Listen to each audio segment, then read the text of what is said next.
Because if you think about it, engineering, the principle of it is multi-layered. You are designing and then you are implementing. And implementation, something could go wrong. So you need to be able to now troubleshoot through that process. Basically speaking English to the computer.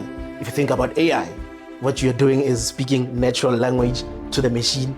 Yes, look, university is the conventional way, but it's not the only way to do it. Because if you now go to employer, an employer is going to say, do you have experience? As a software engineer, you are in a unique position that you are always creating. So you are now operating as a business. As a contractor, you are essentially looked at as a personal service provider.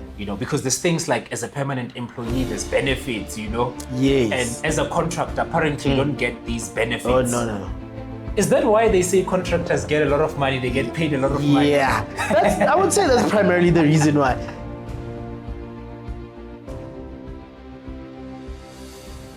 Welcome to 360 Careers. This episode, we are here with a software engineer. 360 Careers is all about equipping South Africans and educating South Africans on different career paths. And today I have Shalom Malitjane, who's a software engineer by profession. Shalom, welcome to the show, man. Thank you for having me. Thanks. Yeah, so it's been a minute. We've been wanting to have this conversation for a long time now. Yeah, no, sure. Just to give a bit of an intro. So Shalom has been a software engineer for almost 14 years now. Yeah. Or over 14 years. Yeah, just over 14 now. Yeah. Actually, this is my 14th anniversary in a couple of months. Yeah. And he's not just a software engineer. So along the journey, he became a lead software engineer to a point whereby now he actually owns his own company where he has software engineers under him. So Shalom, maybe just give us, just give us a bit of your story and tell us, like, how did you start? Like, where did you start? Where did you study? Just a bit on how you started as a software engineer. All right, perfect. Again, thanks for having me. So basically I was born and raised in Welkom. In fact, I was born and raised in a couple of cities. Welkom in the Free State up until I got to grade 5. Then I moved to Klerksdorp. I did my secondary schooling there and then moved to Potchefstroom, which is where I did then university. I did university at CTI Potchefstroom and then did my diploma there, and then I went into the field, but basically everything started in Welkom. Okay. Yeah. So like as a software engineer, like what sort of subjects did you do in school? What type of diploma did you do? Yes. Essentially, for me, how I even actually got into software, before getting into software, what I wanted to do is anything that had electricity to do with it. Yeah. I knew I wanted to do something with electricity. I wasn't sure what, but I got electrocuted a lot growing up. Yeah. So I think it put a bit of a love in me for it. And then when I got to grade 9, my dad bought my first ever computer.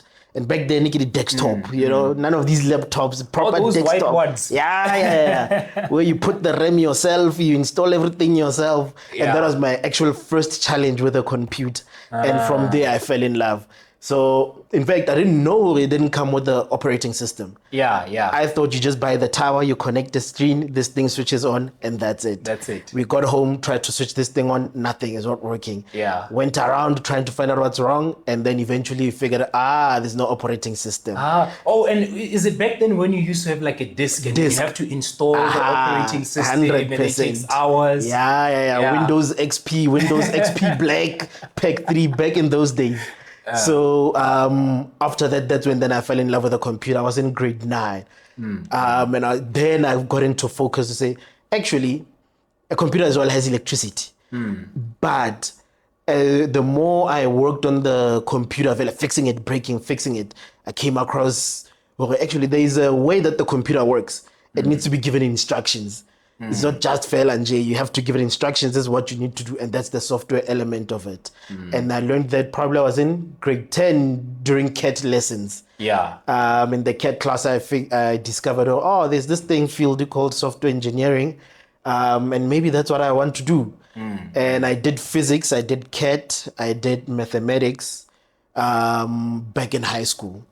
And turns out, and I think I was told by one of my teachers back then, that at the time back then, research had come out that It's actually the people who are strong in English who do better as software engineers Is it? than the people who are strong in mathematics. Because back then they would say, if you want to do CAT, you have to do math. You can't do math literacy. Of course. You know what I mean? Yeah. Turns out it's actually the English that mattered. Yeah. So yeah, I went into that, did CAT. I loved it.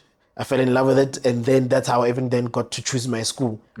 I chose that specific school because they had a program where they were like, you can get into work after a year. I'm like, 3 years in university versus a year. I want to get that money. Let me do the year. So I registered at a CTI in Potchefstroom. Started, did the whole year. The course was a diploma. Information systems software engineering is what I did back then. Or back then, it was called CTI. I think now it's called EduForce or something like that. Also, they changed the name of the institution. So now the institution it used to be CTI. Yes. Now it's EduForce. EduForce, 100%. Right. Yeah. So I studied there for a year. And then you could add an additional 6 months doing project management to then get the BTech, which I did that. And then I got into the job. Okay, that's how basically I found my way. That's awesome. That's a really cool story. Thank you. But now tell me, because I know that, especially with subjects like CAT, yes, they're not available in all the high schools, right? 100%. And especially a lot of, our high schools in townships. Yes. You're only exposed to mathematics, maths literacy, life science, geography, and you name a few, right? But yes. CAT is not available because CAT, I think, it stands for computer application. Technology. Right? So you do a bit of programming in that subject. So if someone wants to study, IT, and they don't have CAT where it can give them the basics of what IT is. So obviously, I think you mentioned now mathematics, English, those are required subjects to study.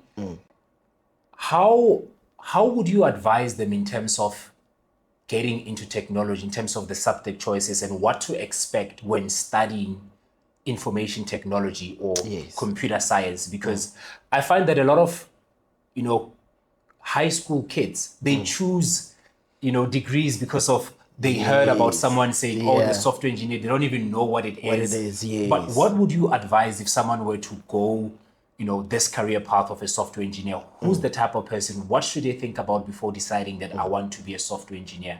I would say you have to settle in your heart first and foremost that you're a problem solver. Yes, most careers you are required to solve problems, but a lot of them don't have the element of troubleshooting like software engineering. Because if you think about it, engineering, the principle of it is multi-layered.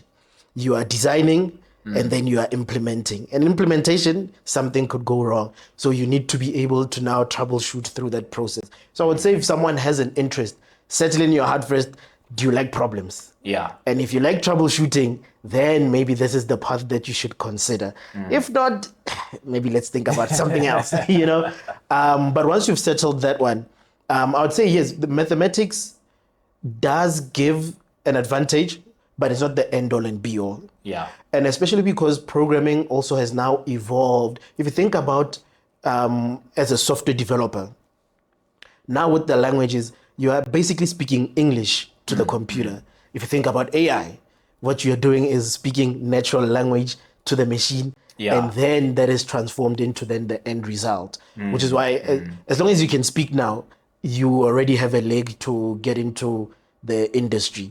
Now, accessibility is a big problem for our people. Yeah, but also the problem comes into the institutions, right? Because if you look at all the institutions and you want to study software engineering, or you want to study IT, or you want to study computer science, because all these degrees, you can become a software engineer, right? Yes. They all require mathematics to actually do this degree. Yes. Right? So does it mean that you have to have mathematics, or are there other ways that you can still study computer science, information technology, software engineering to become a software engineer?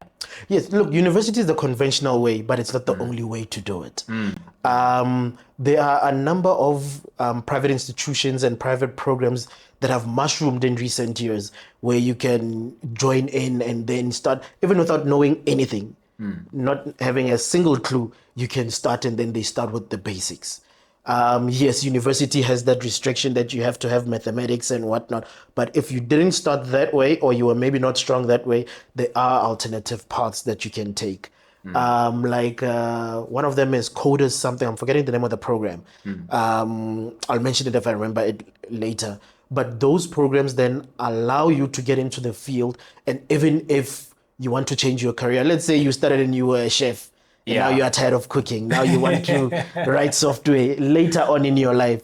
You can pivot, even if you didn't have the subjects in high school, by these programs. But also, technology has also improved with the likes of the YouTubes, the Udemy courses, online courses. There are many alternatives now versus back in the day. So it's accessible It's accessible now, especially in South Africa now. The data prices have started going down, and more people are becoming online via your cell phone as well. So the accessibility has now improved versus back in the day. So I'd say for our people who are struggling with university, look at those alternatives. Check out a few courses on YouTube, on Udemy and so. So Shalom, tell me, because one of the challenges as well, especially with getting into these careers, right? It's affordability. Yes. Yeah. Do you come from a wealthy family? No. I wish. Your parents that paid for your degree and paid for your flat. How I wish. Hey, you would walk 10 Ks to school. So if someone is interested in this, because the fact is that most of South Africans, they come from disadvantaged families. Yes. Right? So what are the challenges and what are the things and support structure in terms of finances that they need to know that it's possible to get into this field even without coming from a well-off family? I mean, we have a unique set of challenges as a country. The disparity between the have and the have-nots. And the have-nots becomes quite difficult. And I think that's where perseverance becomes quite key, in a sense that try to find those spaces and areas where there is some access to the internet. For argument's sake, back in the day, we used to have internet cafes, but you'd pay a lot for 10 minutes for that internet cafe. And also back then, governments used to have, libraries. Yes. And you'd get access to the internet there, 100%. Yeah. But I don't see a lot of that. Yeah, a lot of those have closed down. But there have been other things that have come up to somewhat alleviate those issues. You'll find if you go to some coffee shop, the internet is there accessible for free. You might have to buy a coffee, maybe 30 Rand or so, or 40 Rand, depending on how much it is. Then it gives you access to their internet and you can sit there the whole day. Now, if you think about it, if somehow you can spare a conversation on the phone and not buy that 30 Rand airtime, and maybe you go buy that coffee, then you have access to the internet for the rest of the day. And now let's assume you have a smartphone, of course. There are those other challenges that come into play. We assume that you have a smartphone, you can connect to the internet. From there, you're already at least a step further than you were by not doing anything. And once you are connected online, then you have access to all these resources. Like what type of resources? Because I know like there's NSFAS, but outside of NSFAS, like what other resources can someone who comes from a disadvantaged background, that they can access to actually get funded for university or for a degree or for a diploma? Look, for funding at a university, I wouldn't be too sure. I can more specifically speak to when you take an alternative route, right? Where at least then the funding part of it is taken care of. I know a lot of universities now have started creating online courses on their YouTube channels for a specific discipline. Like Harvard will have a software engineering course on their YouTube channel. It might be a couple of years old, but some of that information is still quite relevant. If let's say you try as a South African, you've been knocking on NSFAS and nothing is happening. Now this door has been closed into going into the formal route via university. Then there is then something else that you can try.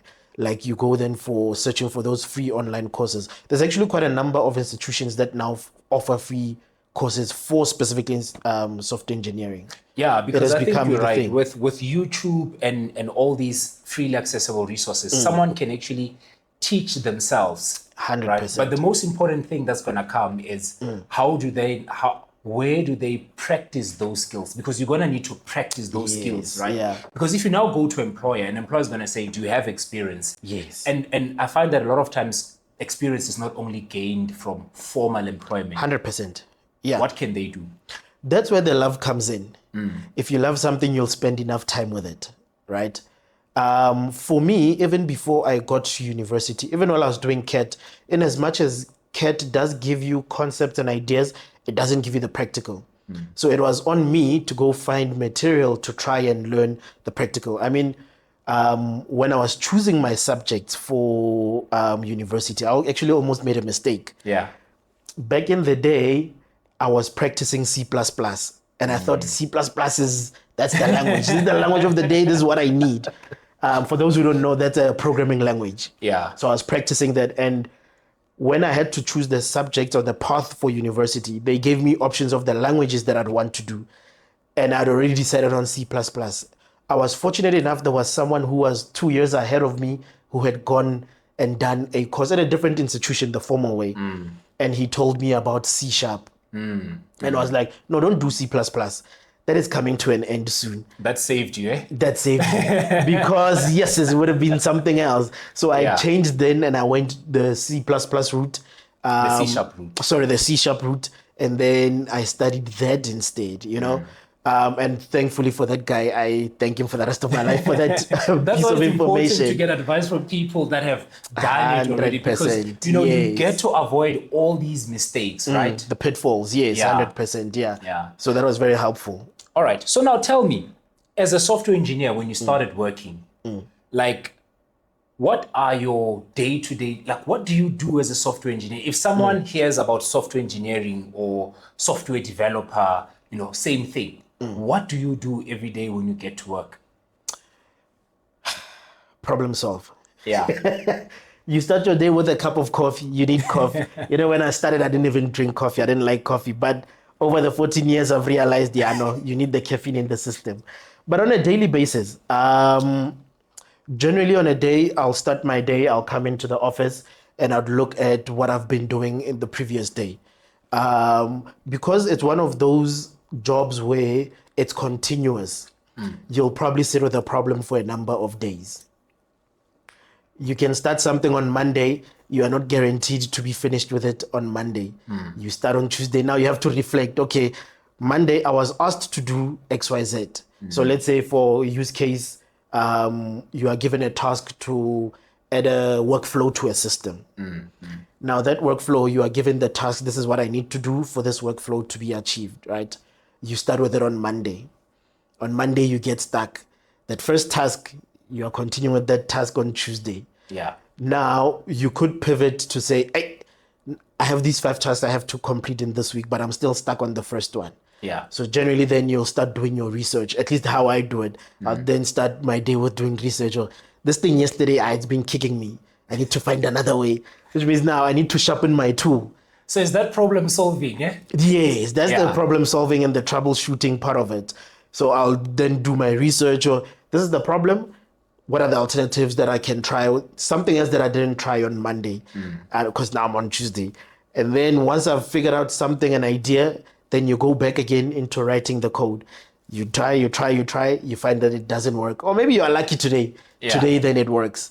And now the bulk of the day you spend reading this information on the requirement, because basically what you are given is a requirement, and then the tasks that you need to perform for that workflow. So I spend my day reading, interpreting, and then writing the code. That's what you do on a daily basis. You read, you interpret, so now, write the code. Let's get to this now. Because I started as a software engineer myself. Yes. And every time I go back to my, to my kasi, they'll be like, hey, Mfana, can you help me hack Facebook? They'll be like, hey, can you copy this movie back then? My TV is doing this. 100%. So is that what software engineers do? Or what do software engineers do? No, definitely not. My phone is there is that conception or preconception that as long as you do software engineer, you can do everything. Yeah. Everything that's IT related. No, 100% it's not. There is actually in the world of IT a separation between software and hardware. Yeah. And then there's stuff like engineering and electronics and stuff like that. So that's definitely not what a software engineer does. What a software engineer does is translates a requirement, which is generally written in natural language, be it English or whatever more language that is used in that specific space, translating that into computer language, because the computer does not speak English. Yeah. The computer speaks ones and zeros. Yeah. So you need to now translate that from English to ones and zeros, so that when a user comes, when they click on a button, the computer knows this is what I need to do now after this button is clicked. That's basically what it is. So printing, fixing phones, fixing printers, reconnecting, no, that's not what So we that's do. hardware. Yeah. All yeah. the stuff that has to do with physical, it's hardware. It's hardware, yes. Software, it's, the applications that people use. 100%. When they go online, they click a button, they log into the Yes. system. That's software. The stuff you can't touch. The stuff you can't touch. 100%, yeah. What's the most exciting about being a software engineer? Whew. For me, I would say I've always been passionate about it. So for me, the excitement has always been driven by a passion by creating new things. As a software engineer, you are in a unique position that you are always creating. If you think about it, when Facebook was launched, pre to Facebook, people were using MySpace and them and whatnot, but it wasn't working the same way Facebook worked. So what Mark got to do was create a new way that humans could interact. Yeah. And that for me then is exciting. It's the innovation part of it, introducing new things that humans did not know we could do or did not even think that we could do. Now we are on Instagram, we are on TikTok. Someone thought, oh, hi man, maybe I could have an application where someone is on their phone and just looking at content. And then they created that. And that's what for me is exciting about software engineering. You get to create new things on a daily basis. You can think about something, and as a software engineer, you can bring that thought into life. You can literally build something 100%, yes. that brings it into life in a 100%. form of software. Yes. Yeah. So it opens a whole new world to what we as humans can do. That's a good one. If someone wants to be a software engineer, if you were to name just 3 or 4 skills that this person needs to be a software engineer, what would those skills be? Number one, I'd say tenacity. Yeah. You need to have that staying power to stay up until you have fixed an issue. But at the same time, the flip side of the coin, to be humble. Humble enough to know that I do not have the skill set to go over the line. I need to ask someone else to look at it for me. Often what happens is with engineers, because you're a problem solver, you'll sit with this problem and want to make sure you prove your point that I can do this thing and I'll make it happen. Time goes by, we miss deadlines, we miss a whole lot of things because you said you were supposed to sit with it for 3 days. Now it's 4 weeks, you are still sitting with it. And that's where the humility part of it comes in, where to say, Ish, Mpinjak, I need help. Yeah. Yeah, I would say those two are quite important. The power to follow through and the humility to say, I need help. I need a second pair of eyes. That's what I'd say, yeah. Yeah, because it comes to that, right? Because as a software engineer, you don't just work alone. 100%. Right? You work with a team. So earlier on, you spoke about requirements. You're working against these requirements. So there's business that needs the software to do 1, 2, 3. And then those requirements come to you. Yes. And now you have to deliver in a certain time. 100%. So now those are like the pressures, right? So what are some of the pressures in terms of, because now it's delivery. Now as a software engineer, you're sitting there with this problem, but dude, we only have 2 weeks to get it over the line, to get this project done. You can't just be stuck with one issue. What are the other issues that as a software engineer you encounter like in your day? Code just not working. You know, a lot of the times you already have an idea of how I'm going to solve this problem as a software engineer. because maybe based on your history or anything else, you've seen it somewhere before. So in your mind, like, okay, I know 1 + 1 must equal 2. Yeah. But that's not always the case with software engineering. It will throw you off where you missed something as small as a comma. You'll remember back in the day, if there's no comma in that thing will not work. Yeah. You see, so those are some of the pressures that you will face. But also, working within a team, you mentioned it earlier, you need to have it in you to be able to work with other people. There's this phrase that to go quick, you'll have to do it alone. But to go further, you'll have to bring in others. And that's where the spirit of teams come in. You need to be a person who is able to say, this is my piece, and this piece connects with that piece.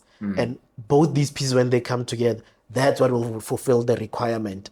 I can't sit by myself and do my own thing and say, those guys will see themselves. We'll never get to the requirement. Yeah. And those are now some of the other pressures where you are now in a team where someone does not know how to play as a team player. Yeah. How are you going to do that one? You can't quit your job. Now you need to find another way you need now these soft skills that you need to learn as a person on how to deal with people as well. So the job is not just you and the computer every day. It's you and the computer and your teammates, you and the computer and business, you and the computer and other people and other stakeholders. Yeah, because also like in my observation, like before then, software developers or coders, Yes, it was those guys that would, sit in the basement and look at the computer. But now they're actually like front of the business.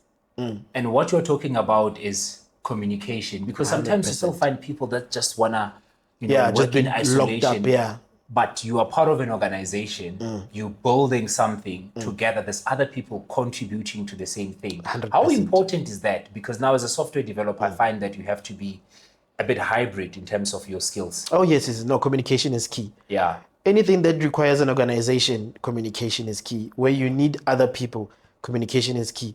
Without it, the whole thing is going to break down.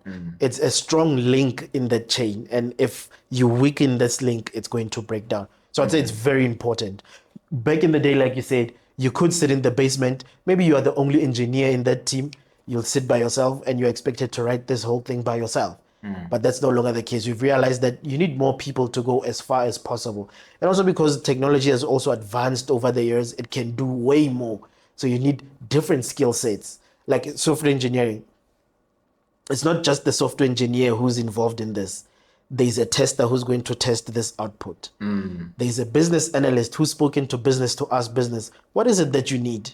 Who needs to know? You see, now there are different roles at play for us to achieve this, and you cannot have it without communication. So you need to be able to work with these other roles because they complement what you do as a developer. 100%. Because alone you can't. You can't, And even now in the age of AI, maybe that's what now might pull back where as a one-man band, you might be able to churn something out. But as long as you are part of a team, you need to communicate. Dude, so what's interesting, and this came out of a few, you hear this a lot, that software engineers, they make good business owners. So I think you're an example of that, because you have your own business. 100% correct. Astute Technologies. Yes. Right? And part of it is you work with contractors. Yes. Yeah? Software engineers. 100%. So now, before we go into that, right, you hear a lot that you can either be employed permanently or you can be a contractor as a software developer. What's the difference between someone who's a contractor as a software engineer or a permanent employee as a software engineer? What is a contractor? All right. That will touch a bit into the legal framework of the country. So as a permanent employee, there are laws that govern how an organization is supposed to treat you and how things go about. Is a BCEAE. It will govern the employment of a permanent person. When you become a contractor, that falls away. That means these set of laws that the government has put in place to protect an individual are no longer the case. You are now operating as a business. As a contractor, you are essentially looked at as a personal service provider. Even SARS will categorize you as a personal service provider. You are no longer just an individual who works full-time for this business. And what that allows is that because it's now contract work, like let's say a plumber. Yeah. A plumber will not go to the same home every day. A plumber is a contractor by virtue that today he's doing work for this house, tomorrow he's doing work for the next house, the next day he's doing work for the next house. But in software engineering, it's not a matter of, it could be a matter of days, but sometimes you are placed somewhere for about a year or 6 months. So that's the difference in the legal framework on how you are treated, from remuneration to the actual work that you do. Okay. So now tell me, as a contractor, if you were to put it in simple terms, I'm a permanent employee. Let's say we're working on this project at this particular company, and I'm a permanent employee and you are a contractor. If you were to put it simply, right, in terms of what what's the difference? Because there's things like, as a permanent employee, there's benefits, Yes. And as a contractor, apparently you don't get these benefits. Oh, no. Yeah. As a contractor, because you are now treated as a business, you don't get the benefits of being a human. For argument's sake, as a permanent employee, any company, you'll get annual leave because you need time to rest and all of those things. Yeah. You'll maybe even get birthday leave, and you'll get a bonus on a 13th check at December. Whereas as a contractor, all of that falls away, which means now everything is, or the money that you are given is supposed to, cater for you to handle and manage that yourself. How do they pay you as a contractor? So you'll still get paid monthly, depending on how often you invoice. Some contractors you could invoice on a monthly basis. The business will pay you. And now this is where now the whole SARS thing comes in, where there's a bit of a tricky situation to it. If you're a contractor, SARS will view as a personal service provider, right? Which is somewhat of a business, which means then you are, in terms of taxes, you are taxed differently as well. So let's say you are an independent contractor. So you are based at a big bank or at a big organization, and you are contracted to them, but you are not an employee of theirs. So you need to then, at the end of the month or at the end of your period, you give them an invoice to say, I've worked for these many hours, and you and I have agreed for every hour you are going to give me 100 rand. So I've worked 100 hours, and for this period, so for those 100 hours, give me my 100 rand. And that's how then you get paid. But then if you are a personal service provider, then SARS will say, okay, I need 28% of that 100 rand of yours. Versus if you are permanent and you are a high earner, SARS would say, I need 43% of that. Or if you are still starting out in your career, so could SARS be takes you 18%. lesser when you're a contractor. Yes. So as contractors, so SARS will set a base for contractors. It's not like that scale where for permanent people, it depends on how much you earn. You could start at the lower brackets, and the more money you make, and we are bragging about the tax brackets. Exactly. The more money you make, SARS is taking more as well. That time we are giving more to SARS. 100%, 43% gone. As a contractor, it'll be lower, but there's a higher risk. For argument's sake, as a permanent employee, the law will say, let's say you are non-performing. The law will say the company has to try several things before they can let you go. To say, no, man, we've tried to help this person. We've done training. We've done this. We've intervened this way and that way. Now we don't have any other choice but to terminate the relationship. Whereas as a contractor, the client can come and say, in 30 days' time, we don't need the services anymore. Thank you for your time. Goodbye. Because as a contractor, it's more of, there's a contract. Let's say the contract is for a year or for 6 months. Yes. So as part of that, there's clauses that if we're not happy with 1, 2, 3, or if we decide 1, 2, 3, we can give you a notice. Yes. It's not guaranteed that you'll for be the whole here. 6 months or 12 months you are secured. 100%. Is that why they say contractors get a lot of money? They get paid a lot of money? Yeah. I would say that's primarily the reason why. it's riskier than being permanent. Yeah. And no risk, no reward. That's almost like a fact of life. The riskier things you do, the more you'll be rewarded for. And that's how now with contracting, you'll get paid more because you are taking on a higher risk. And also now you have to factor your annual leave because no work, no pay. So there's no annual leave as a contractor? There's no sick leave. There's no sick leave. So if you take leave, it means that you are not getting paid for There's those no days. money. If there's a sick leave where you report you are sick, you are not getting paid for those days. Nothing at all. There's no bonus. So your bonus comes from that money. Everything of yours that comes you from are that earning. man. That means now you need to plan. Yeah. Because if you want a 13th check or bonus in December, then you need to start saving small rents here and there so that you can pay yourself that bonus. Unlike a permanent employee who might get that 13th check in December. Is it worth it though, as a contractor? I'd say it is. Yeah. I'd say it is. And also, I'd say it is depending on your risk appetite as an individual. If you're a person who wants to experience a lot of things at shorter spaces of time, then because we have a contract, we discuss this contract, and once we've fulfilled this contract, I can go try something else. As opposed to when you are permanent, the contract is somewhat different. So I'd say, depending on your risk appetite, it's worth it. So tell me, when it comes to contracting, right? Can someone who's fresh out of university come to you and say, I want to be a contractor? Yeah. That's actually how I started. My first job, I was a contractor. Yeah. However, I did not know I was a contractor. I found out.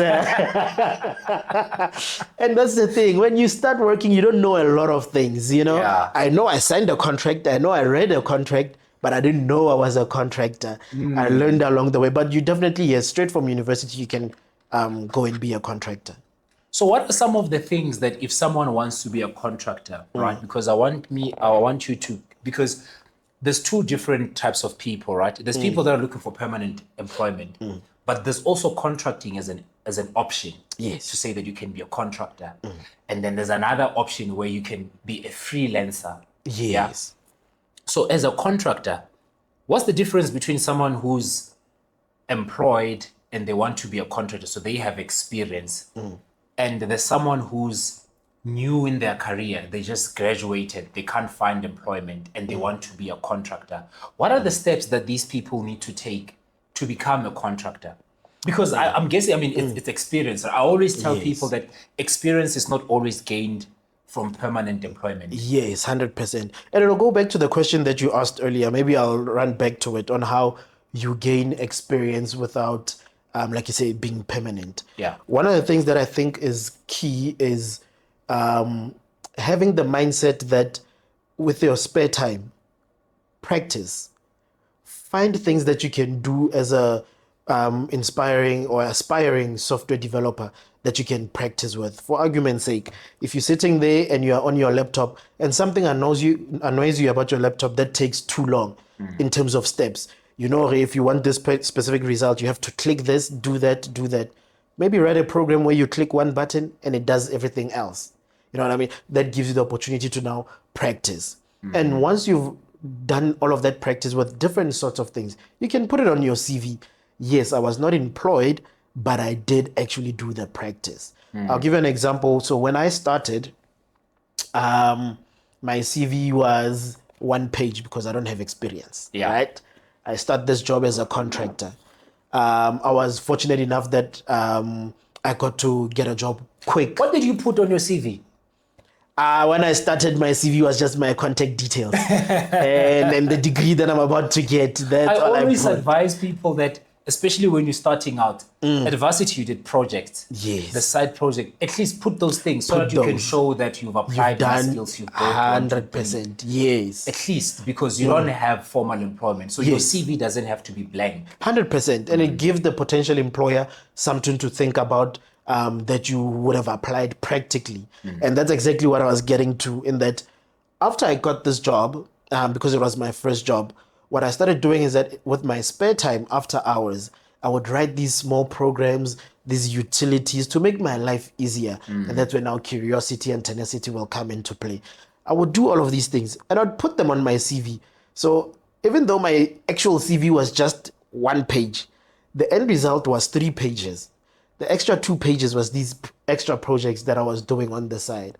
So a potential employer will look at this CV, will see one, off the bat, this person is passionate about this thing. Because why spend your extra time on it? You're not just sitting there waiting. You're not just sitting and waiting for 100%. It already shows then the passion element to it. 2, it shows that you actually like doing what you want to do. 3, it shows that you've applied what you've been learning at school in a practical manner. It's not just theoretical knowledge in your head. So if someone wants, I mean, like I said, SM Astute Technologies. Yes. You deal with contractors. Can people come to you and say, I want to be a contractor? How does that work? Yes, they can. They absolutely can. Yeah. You can pop an email to our careers email address, or on our website, you can upload your CV.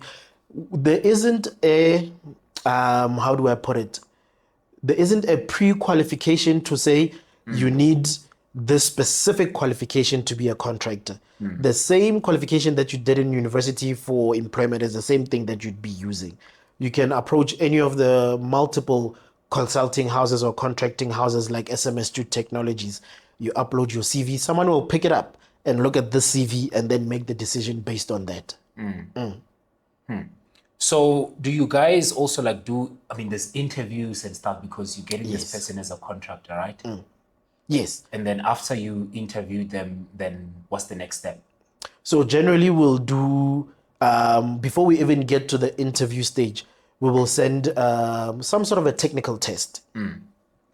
We'll send this test to see. And this is for developers. This is for developers, yes. So we'll send this test pre-configured with questions. These questions will give us insight into what do you know, what can you do, and what can't you do, right? And once you've gone through that stage and we are happy with the result of the test, then we'll go into the interview stage. We'll now interview this person to find key information about values, personality, communication skills we were talking about earlier.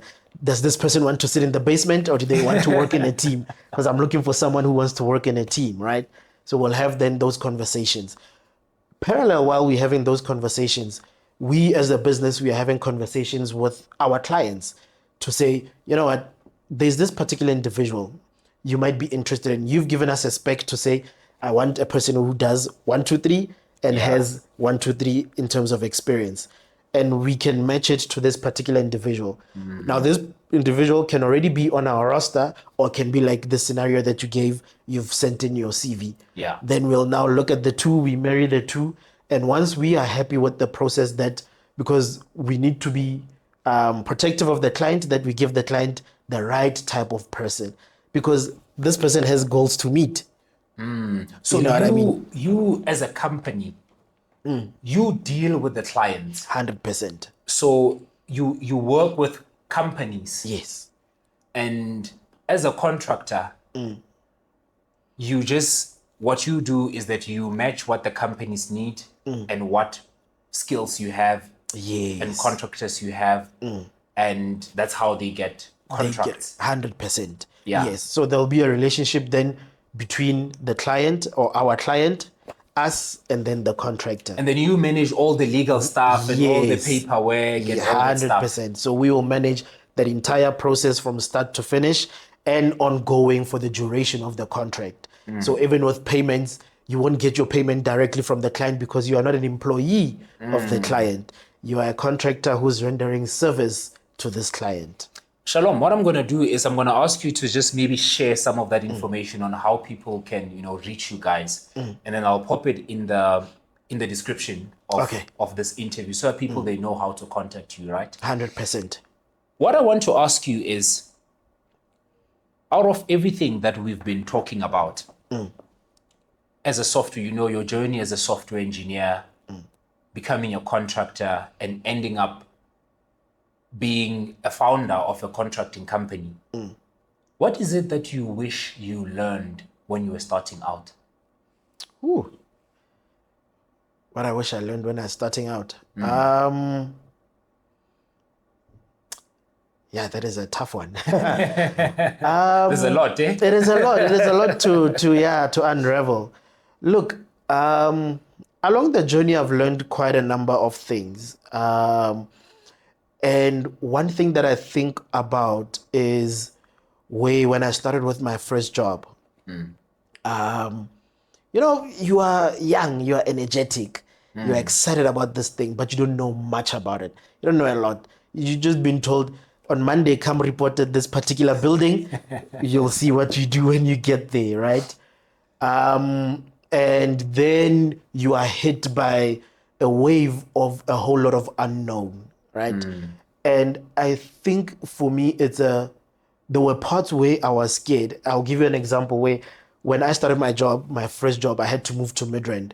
Now, I remember I said I studied in Potchefstroom. Yes. I know nothing about Joburg.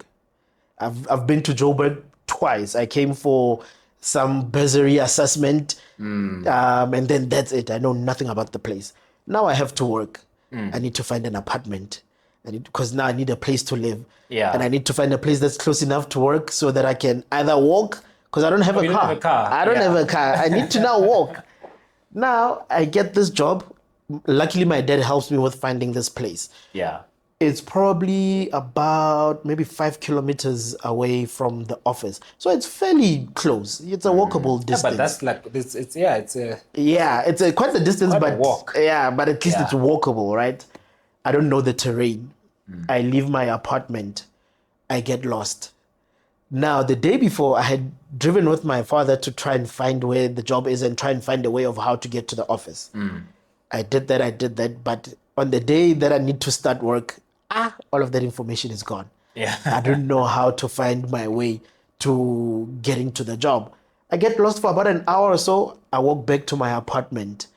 I call someone. Luckily for me, there was someone who was working there who we were in the same class in university. Oh, yeah. He helps me out with directions and I eventually get there, right?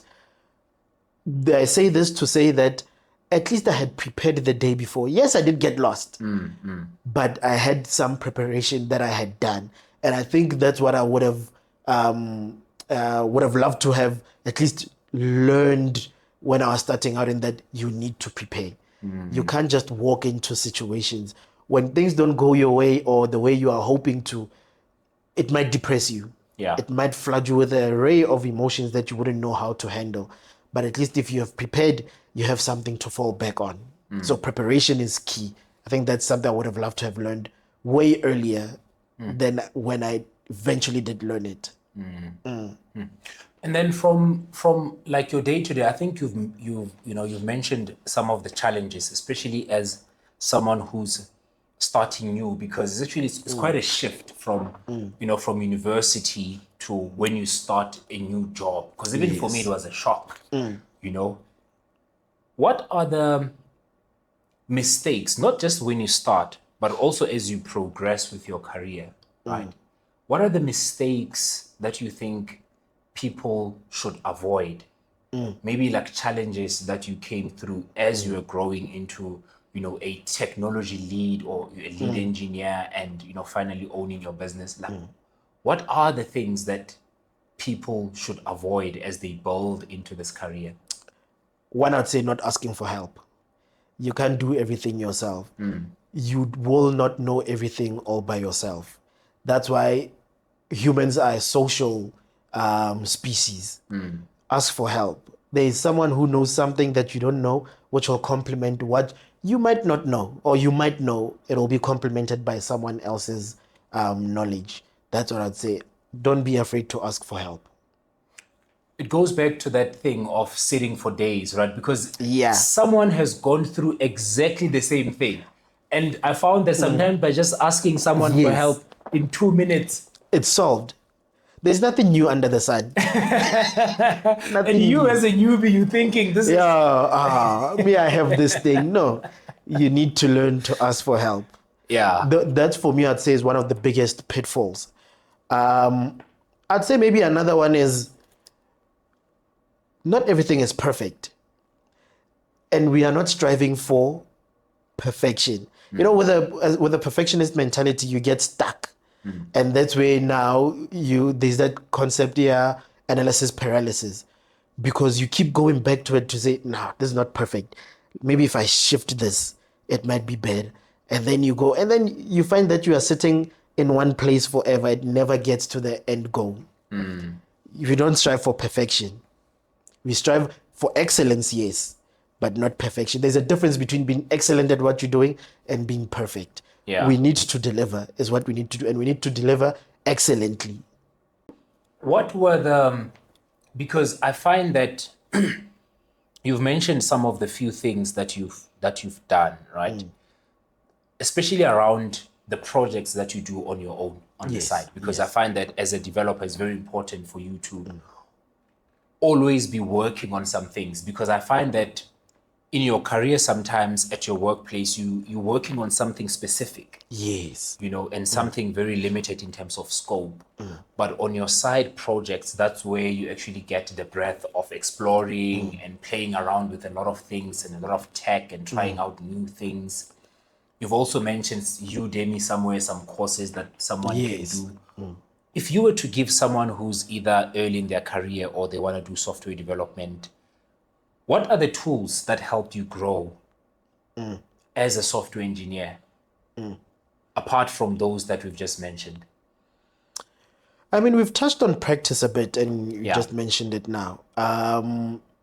Practice in any field, in anything that you do, will help you grow. Doing 10,000 hours. I mean, probably business is probably the only thing where the 10,000 hour rule does not apply. It's probably the only thing where it doesn't apply. Whether you are doing music, you are doing dance, or you are doing software engineering, practice is a consistent tool that will help you with growth. But also exposure. Try to expose yourself to as many things, as many different things as possible. And especially in the earlier part of your career. You find that when you start in the world of software development, or actually maybe with a lot of other careers as well, like you mentioned, a person will be doing the same thing every single day. What then happens is that you are boxed into how that organization does things. By the time you try and leave that organization and you want to explore other things, the market has shifted. The market has now introduced 15 million more technologies, because you need to remember this industry moves fast. It moves very fast. Yesterday, 2 gigs was enough for your cell phone. Now you can't have a cell phone without 1 terabyte. No. Exactly. It moves that quickly. So a lot of other people, while you are stuck in this one thing on a daily basis, the industry is moving forward. And that's why now you need to expose yourself to as much as possible. And that also helps with improvement. Before we close, any final thoughts that you want to share with our listeners and viewers? Anything that you just want to share in general? Yes, okay. Look, software development is software engineering, it's a fun industry to be in. Like I said, it's one of the few ones where you get to create something new on a daily basis. If you like innovation, if you like new things, what they call green fields, this is the world where you should be playing around in, right? But also keeping in mind that organizations have things that they need to deliver on, and it's not always all those roses in terms of there's always something new. So you need to have the mentality of consistency on fixing things that were created by someone else 100 years ago or 10 years ago, to be realistic, that you'll be working on fixing while at the same time working on new things. So it gives quite a bit of excitement. If you are a person who likes risks, then maybe think about contracting. If you want the regs and you don't mind risks, then maybe think about contracting as well.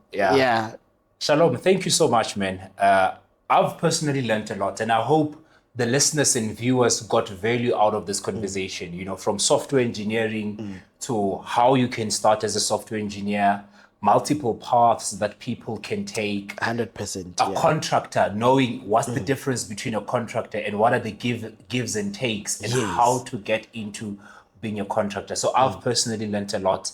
And what I'm going to do is I'm going to allow a few, maybe 5 viewers that have questions or listeners to put their questions in the comments, and I'm going to bind you now to say that if they have any questions directly for you based on the conversation that we've spoken about, I'll personally get them answered by you. Happy to do that. The first 5 that get to ask the questions. Happy to do that, 100%. Dude, thank you so much for this, man. Thank you for having me. This.